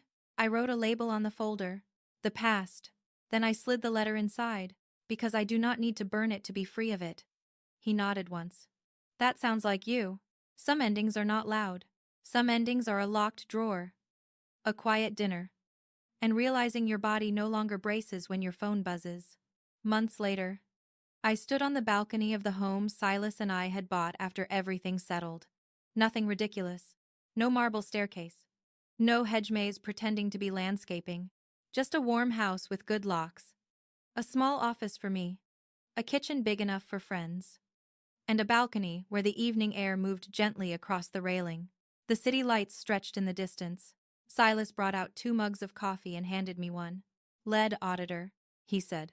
Founder of Thorn Global, I replied. He smiled. Still mad? That you forgot to mention you were secretly terrifying? A little. I did mention I had a busy job. You said consulting. It was not inaccurate. I gave him a look. He laughed softly. That laugh meant more to me than any ballroom full of applause. In the end, I did not get the family I wanted. I got something better. The truth. A husband who stood beside me without taking my voice. Friends who believed evidence over gossip. A career my father once mocked, which became the very skill that saved me. And a life where nobody gets to decide my value by where they seat me. If there is anything worth taking from my story, it is this. When people keep calling you a failure, look closely at what they gain from making you believe it. Sometimes the label is not a truth. Sometimes it is a leash. Keep records. Ask questions. Do not let family loyalty become a blank check. Love people. Yes. Help people. Yes. Forgive if your heart is ready, and their actions deserve it. But do not confuse forgiveness with handing them the keys to hurt you again. A real family does not need you small, so they can feel tall. A real family does not make your humiliation public and ask for your pain to stay private. And a real legacy is not a company, a mansion, a gala, or a last name printed in gold. It is the life you build when you finally stop begging for a seat at a table that was never worthy of you. The first time I walked into Thorn Global beside Silas, nobody clapped, nobody made a speech, nobody called me a cautionary tale. A young assistant handed me a badge with my name on it. Not limited access. Full access. I clipped it to my jacket, looked at Silas, and smiled. Then I walked through the front doors like I had belonged there all along. The most important lesson in Elara's story is that family love should never require you to become small, silent, or useful only when others need something from you. Sometimes people call you difficult simply because you stopped being easy to control. Sometimes they call you ungrateful because you finally asked where the money went, who signed your name, or why your kindness was treated like an open wallet. For older viewers, this story is a reminder that dignity does not expire with age, marriage, family history, or old memories. You can love your family and still keep records. You can help others and still ask questions. You can forgive someone in your heart without giving them another key to your life. Elara's real victory was not money, status, or revenge. Her victory was learning that truth does not need to shout when it has evidence. She stayed calm, protected herself. I trusted the right people, and let the facts speak.